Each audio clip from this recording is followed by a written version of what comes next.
aujourd'hui, que ce soit au niveau urbain ou rural, c'est que ces manquements se construisent sur toute une chaîne. Autrement dit, si nous sommes par exemple au niveau préfectoral, ça commence par le DPE jusqu'au dernier élément de la direction préfectorale de l'éducation. Donc, qu'on fait du ménage au niveau de ce département, c'est bien beau. Si on estime que c'est l'une des solutions pour vraiment apporter les réformes dont on rêve au sein du département, mais au-delà, il y a eu des manquements.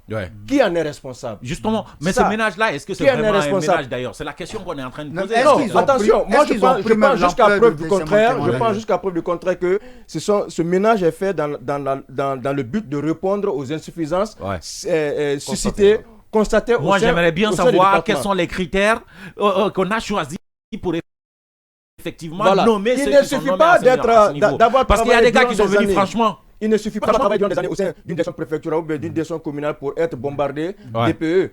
Ce qui est important aujourd'hui au sein de nos administrations, c'est cette question de probité.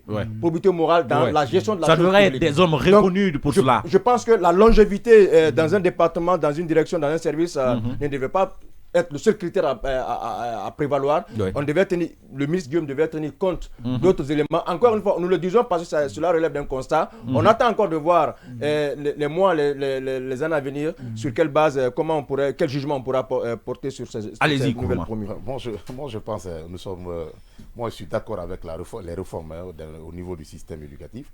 Moi, je suis très d'accord. Que ce soit maintenant ces anciens ou bien que ce soit des nouveaux. Parce que tu as vu des réformes? Non, parce que ils sont en train de remplacer certains. Moi, je pense que ce sont des réformes. Moi, je pense dire que des sanctions, ce sont des types de sanctions aussi qui viennent. Que tu l'as si bien dit qu'il faut rester dans l'esprit de Guillaume. Dans l'esprit de Guillaume, est-ce que ces réformes-là vont répondre peut-être au système éducatif, à l'attente de la population, des Guinéens, du système éducatif? C'est ça la grosse question. S'il ne s'agit pas de dire envoyer de nouveau, est-ce que ces anciens qui ont beaucoup plus duré dans l'enseignement, d'abord ça prouve déjà quand tu dures dans l'enseignement que tu peux être peut-être directeur ou bien en tout cas un cadre. Qu'est-ce que tu racontes, Mohamed? Pourquoi tu racontes des choses comme ça en fait? Que tu dures dans l'enseignement, ça veut dire que tu peux être directeur. Mais l'enseignant n'est pas forcément l'expérience. Je dis oui, ça fait partie. Non, ça ne fonctionne pas, Mohamed. Comment tu peux dire des choses comme ça? Attention, Mohamed. Je t'écoute. Je t'écoute, Mohamed. Tu es d'accord avec moi? Quand tu dures dans l'enseignement, tu peux diriger l'enseignement. On a duré dans l'enseignement. Autant on a duré dans l'enseignement, on a beaucoup plus d'expérience. On peut éviter certaines failles. Ah non, c'est pas ce que tu as dit. Tu as dit qu'on peut gérer en fait. Oui, je dis on peut gérer. Continue à dire ce que tu dis, Mohamed. Quand on dure dans l'enseignement. En même temps, il ne faut pas raconter n'importe quoi. Non, mais je raconte pas. C'est toi qui penses que je raconte n'importe quoi. Oui, ce que tu dis là, ça c'est n'importe quoi. Au contraire, c'est vous qui êtes en train de raconter du n'importe quoi. Je t'écoute, Mohamed, vas-y. Parce que vous êtes en train de dire qu'il faut des sanctions. Quand on fait des réformes, vous voulez pas ces réformes. Et quand on envoie des gens, vous voulez que non. Attention, on n'est pas vous. Toi, tu veux pas. C'est surtout lui qui est en train de chercher. Quels sont les critères on parle de sanctions positives et négatives. Justement, quand ça marche, il faut qu'on sente que ça a marché. Après les examens, on remplace les DPE. Vous pensez que c'est pas une sanction, que c'est pas une sanction positive? Il n'y avait pas de DPE.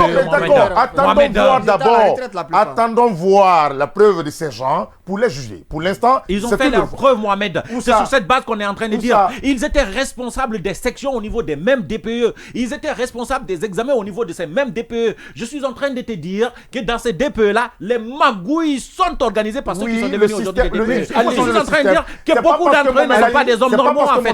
Toi, tu n'es pas bien qu'on va t'enlever et ne pas changer le système. On peut te maintenir et changer un système. Pas ta compétence et pas ton expérience. Allez-y, il faut les laisser d'abord. Allez-y, il est fou, je suis pas fou. Il est complètement à l'ouest. Il veut faire plaisir à Guillaume. Voilà, nous parlons de l'évaluation des agents publics de l'État, ce qui est extrêmement important, puisque dans le statut des agents publics de l'État, eh bien, cette question d'évaluation est expressément en théorie. Voilà, mentionné dedans. Ce qui m'amène à déduire ceci. Si ces gars, ces messieurs et dames qui étaient anciennement dans les différentes structures éducatives, tant à Conakry qu'à l'intérieur, ont été promis à ces postes de responsabilité qualité, je pense que c'est parce qu'ils ont bien fait leur travail. Justement. Ça, c'est ce que tu estimes, en fait. Ça, c'est un premier aspect. Et deuxièmement, ça, c'est le rapport. il y aura une feuille de route. Oui, mais... Et deuxièmement, il y aura une feuille de route qu'ils vont respecter. Désormais. Parce que Guillaume est dans l'esprit feuille de route qu'ils vont respecter. J'aimerais bien, M. Valli, vous vous souvenez de la nomination au niveau de l'enseignement supérieur? Les différents recteurs, les différents responsables des universités à l'intérieur du pays, c'était bien quand même. On a même pris des privés, en fait. On a pris des gens qui n'étaient même pas, mais on les savait qu'ils étaient dans le système. Ils étaient bien, c'était des consultants. On les a mis secrétaire général, on les a amenés recteurs, on les a amenés. Ça fonctionne de ce côté-là. Ici, j'ai l'impression qu'on est en train d'induire le président dans l'erreur, en fait. C'est du copinage, en réalité. Ça ne va pas réussir parce que c'est une grosse il faut avoir pitié du système. Il faut avoir pitié du système. Il faut avoir pitié du système éducatif. C'est le secteur où on fout le bordel permanent. Je vous fais ce matin une petite révélation. Il y a eu la sédentarisation. Je vous fais ce matin une petite révélation dans l'idéologie du CNRD. Au départ, vous avez vu qu'on dans la nomination même des ministres, le CNRD ne voulait pas envoyer quelqu'un dans un secteur qu'il maîtrise, qu'il connaît. Comment tu peux dire ça aussi? Non, ça c'est une révélation. Voilà. Non, sérieusement. Je constate une révélation. Révélation et constat. Non, c'est une révélation. Moi, j'ai eu cette information de quelqu'un qui est passé devant le comité de recrutement du CNRD. Est-ce que vous comprenez? Sinon, M. Julien Yomboulou de la fonction publique, par exemple, était mieux au niveau de l'éducation, parce que c'est un secteur qu'il connaît très bien.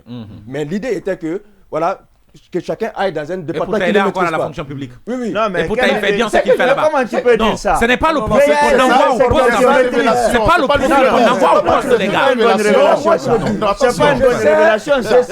Attends, bien de ça, mais dans un secteur qui est censé connaître. Le tourisme, ça n'en sait rien. Comment il s'appelle? Guillaume est dans un secteur qui est censé connaître. C'est pas, non, ça ne tient pas. Est-ce qu'aujourd'hui, on n'est pas en train de comprendre que... C'est pas lui qui le sait, la révélation. C'est pas une bonne révélation, ça. Ne maîtrise pas n'est pas un problème. Quoi? Est-ce qu'aujourd'hui, le CNRD n'est pas en train de comprendre que prendre